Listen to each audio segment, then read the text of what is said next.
ये जो मुशाहिद साहब कह रहे हैं वो कह रहे हैं भारत के खिलाफ हम इकट्ठे हैं, लेकिन ऐसा लग रहा है कि हुकूमत जो है वो थोड़ा सा लोगों को डिमोरलाइज कर रही है। अच्छा, मुशाहिद भाई ने जो बात की मैंने सुनी, आमिद भाई इसमें कहना क्या कि हमारे पिछले 20 साल से इंडिया हमारे साथ कर क्या रहा है और पिछले रिजीम्स में हुआ क्या। हम लोग हमेशा डिफेंसिव पॉलिसी पे रहे, हमेशा। आपने देखा हमारे फॉरेन मिनिस्टर पिछले जो 5 साल रहे वो प्राइम मिनिस्टर खुद थे।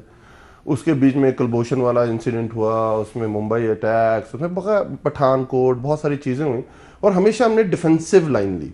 और इंडिया की जो फॉरेन पॉलिसी थी वो ये थी कि पाकिस्तान को उन्होंने आइसोलेट करना है इंटरनेशनली, और उसमें वो किसी हद तक कामयाब भी हो गए हुए थे। और पाकिस्तान के बारे में एक प्रोपेगेंडा जा रहा था कि पाकिस्तान में सोशल बम्बर्स पैदा किए जाते हैं, इस्लामोफोबिया से रिलेटेड बातें की जाती थी। ये सारी की सारी चीज़ें इंडिया ने एक पॉलिसी के तहत पूरी तरह एक प्रोपेगेंडा किया हुआ था और उसके लिए प्रॉपर उन्होंने टीम्स हायर की हुई थी इंटरनेशनली।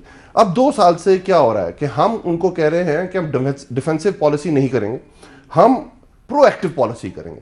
जो इंडिया का सही रूप है वो दुनिया के सामने दिखाएंगे। उसकी ये हिकमत अमली का हिस्सा है कि पहले क्या आपका ख्याल है कि जो डोजियर अभी आया, ये डोजियर पहले नहीं आ सकता था, उसमें क्या किया गया इंडिया के, और हमने नहीं किया ना।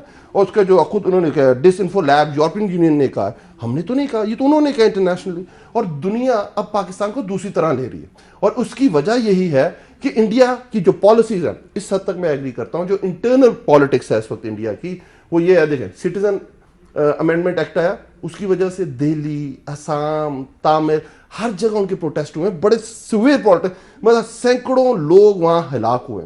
उसके बाद आजकल आप देख रहे हैं एंटी फार्मर्स एक्ट आया उनका, उस एंटी फार्मर्स एक्ट पे दुनिया का इस वक्त इस सदी का सबसे बड़ी स्ट्राइक हुई है इंडिया में, जो रिकॉर्ड की जा रही है कि 25 करोड़ लोगों ने उसमें इसका हिस्सा लिया।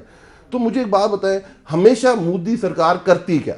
मोदी की अगर आप हिस्ट्री देखें, गुजरात मैसेकर आपको याद होगा, समझौता एक्सप्रेस आपको याद होगा, अभी जो इन्होंने हमारे पे अटैक किया पुलवामा वाला, वो आपके सामने था। ये सारी की सारी चीजें वो है कि जब भी उसने अटेंशन डाइवर्ट करनी होती है वो क्या करता है कि इस तरह की कोई ना कोई हरकत करता है। तो आपका ख्याल है कि प्रोएक्टिव रहना है, फार्मर्स का जो प्रोटेस्ट है उससे तवज्जो उठाने के लिए वो कुछ कर वन सिटीजन उनका जो एक्ट है, उनका जो चाइना बॉर्डर की उनकी जो सुबकी हुई है, आप देखें बांग्लादेश जो उनका अलाई था, जब उनका सिटीजनशिप अमेंडमेंट एक्ट आया है, उन्होंने खुल के उनकी वजीर आजम ने इसकी मुखालफत की है।